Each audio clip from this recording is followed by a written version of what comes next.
मैं आपको गलत साबित कर दूंगा सर। यदि किसी अन्य धर्म के स्थान पर मस्जिद बनाई जाए तो शायद उसको मान्य नहीं किया जाता। अभी एएसआई ने सुप्रीम कोर्ट ने स्वीकार किया है कि वहां पर राम मंदिर था।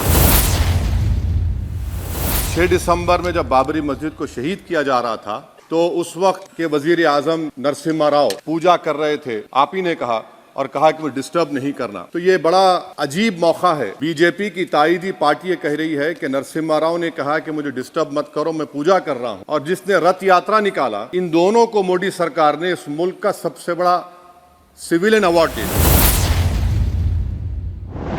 This house strongly and unequivocally condemns the desecration and demolition of the Babri Masjid at Ayodhya by and at the instigation of forces represented among others by VHP, RSS and the Bajrang Dal, which has caused communal violence in the country. Such act of vandalism was carried out not only in violation of order of Supreme Court, but amounted to an attack on the secular foundations of our country. This House expresses anguish at the happenings and wishes to reiterate its resolve that it will ceaselessly endeavor to uphold the secular and democratic traditions of our country. ऐवान ने एक resolution pass किया तो हुकूमत आएगी जाएगी, और हुकूमत ये मोदी हुकूमत जश्न मना रही है जो 6 दिसंबर को हुआ। नहीं, 6 दिसंबर के ऊपर कोई जश्न नहीं है। राम मंदिर के निर्माण की जो प्रतिष्ठा हुई है उसको संबोधन कर रहा है, और वो सर्वोच्च न्यायालय के द्वारा तथ्यों के आधार पर दिए गए निर्णय के कारण से हुआ है। सर्वोच्च न्यायालय का निर्णय है, तो तथ्यों के आधार पर निर्णय है। वो विषय आपने बोल दिया, ठीक है, ओके। परंतु जो मंदिर का निर्माण है वो नियमानुसार सर्वोच्च न्यायालय के निर्णय से तथ्यों को देख करके मैं आपको गलत साबित कर दूंगा सर। और सर आपने कहा था कि वहां पर मंदिर को तोड़कर बनाया गया। सर मैं आपके सामने ये तमाम चीजें लेकर दूंगा। सुप्रीम कोर्ट के जजमेंट के पैराग्राफ्स हैं जिसमें सुप्रीम कोर्ट ने एएसआई की रिपोर्ट को नकारा। उन्होंने कहा कि मंदिर को तोड़कर मस्जिद नहीं बनाई गई थी। सुप्रीम कोर्ट ने कहा ये। क्या मोदी सरकार एक मजहब की सरकार है या पूरे देश के मजाहिब को मानने वालों की सरकार है? जिसको नहीं मानते उनकी सरकार है? हमको बता दीजिए। क्या मोदी सरकार सिर्फ एक फिक्र और नजरिया हिंदुत्व की सरकार है? क्या इस देश का, इस गवर्नमेंट ऑफ इंडिया का कोई मजहब है? इस वतन अजीज सबके मजहब को मानता है। मेरा मानना है कि इस देश का कोई मजहब नहीं है। क्या ये सरकार 22 जनवरी का पैगाम देकर ये बताना चाहती है कि एक मजहब को दूसरे मजहब के मानने वालों पर गलबा और कामयाबी मिली? तो 17 करोड़ मुसलमानों को आप क्या पैगाम दे रहे हैं, ये मैं आप पर छोड़ता हूँ। सर 49 में धोखा हुआ, 86 में धोखा हुआ, 92 में धोखा हुआ, 2019 और 22 में भी इस ऐवान के जरिए हमको धोखा दिया जा रहा है।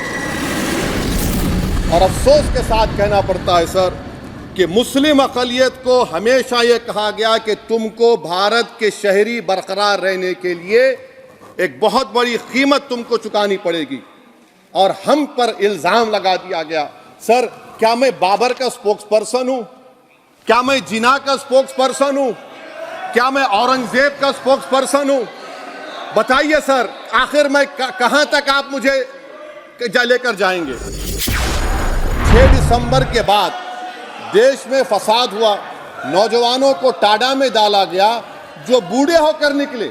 यकीनन आपकी सरकार नहीं थी, आपकी सरकार नहीं थी। अच्छा, बल्कि मैं तो मर्यादा पुरुषोत्तम राम की इज्जत करता हूं, मगर मैं नाथूराम गोडसे से नफरत करता हूं। मेरी नस्लें नफरत करती रहेंगी क्योंकि नाथूराम गोडसे ने उस शख्स को गोली मारी जिसके जबान से आखिरी लफ्ज निकले हे राम। 87 में मलियाना हाशिमपुरा हुआ, 83 में नेल्ली हुआ, 44 में जम्मू में नस्ल कशी हुई, 2022 में हल्दीवानी में कत्ल हुआ। इतने धोखे सबसे बड़े किसको दिए गए? असदुद्दीन ओवैसी को दिए गए। मगर फिर भी मुझसे ही कहा जाता है कि वफादारी को तुम साबित करो अपनी ओवैसी। सर आज भारत के 17 करोड़ मुसलमान अपने आप को अजनबी और एलिनेट महसूस कर रहे हैं। इनका जवाब ओवैसी साहब दे दें कि बाबर को वो आक्रमणकारी मानते हैं या नहीं मानते? पुष्पमित्रा संघा को आप क्या मानते हैं? बताओ। पुष्पमित्रा संघा को आप क्या मानते हैं? कश्मीर के वो राजा को क्या मानते हैं जिसके पास एक फौज थी मंदिरों को तोड़ने के लिए? आप क्या मानते हैं? यही तो मैं कह रहा हूं कि निशिकांत दुबे 47 में आजादी मिली असदुद्दीन ओवैसी से बाबर की बात पूछ रहे हैं। तुम गांधी की बात पूछते, तुम बोस की बात पूछते, तुम जलियांवाला बाग की बात पूछते, तुम काला पानी में जो मुसलमान शहीद हो गए उनकी बात पूछते, मगर बाबर की बात पूछी जाती है। मैं आपको बता रहा था, खामखा डिस्टर्ब किए सर, मुझे मेरा वक्त ले लिए निशिकांत दुबे। मैं आपसे कह रहा था मोदी हुकूमत ये पैगाम दे रही है भारत के मुसलमानों को, जान बचाना है या इंसाफ चाहते हो? मैं कह रहा हूं मैं भीख नहीं मांगूंगा, मैं इस नंगी तासुब को कबूल नहीं करूंगा, मैं दूसरे दर्जे के शहरी के मौक़िफ़ को कबूल नहीं करूंगा, मैं अपनी शनाख्त को नहीं मिटने दूंगा। अब मैं झूठी और दिल फरेब बातों पर हरगिज भरोसा नहीं करूंगा। मैं वो काम नहीं करूंगा जो बीजेपी और नाम निहाद सेकुलर पार्टियां चाहती हैं। मैं वो काम करूंगा जो आपको पसंद नहीं है, संविधान के दायरे में रहकर। सर, कंक्लूजन में मैं आपको बताना चाहता हूं, आज इस देश को किसकी जरूरत है? इस देश को अयोध्या में, तारीख शायद नहीं पढ़ते होंगे, मौलाना अमीर अली कौन थे? पुजारी बाबा रामचरण दास कौन थे? अयोध्या के पुजारी थे। दोनों ने मिलकर अंग्रेजों के खिलाफ जंग लड़ी थी और दोनों ने, अंग्रेजों ने इनको गिरफ्तार किया और एक पेड़ पर मौलाना अमीर अली को और पुजारी रामचरण दास को फांसी दे दी गई। देश को इनकी जरूरत है। देश को शंभू प्रसाद, अचन खां, ये राजा देवी बख्श सिंह के फौज में थे, अंग्रेजों से मुकाबला किया, मुसलमान की लाश को जला दिया गया और शंभू प्रसाद को दफना दिया गया। इस देश को यह जरूरत है, देश को बाबा मोदी की जरूरत नहीं है। आज भारत को अयोध्या के मौलाना अमीर अली और रामचरण दास, अचन खान, शंभू खान की जरूरत है।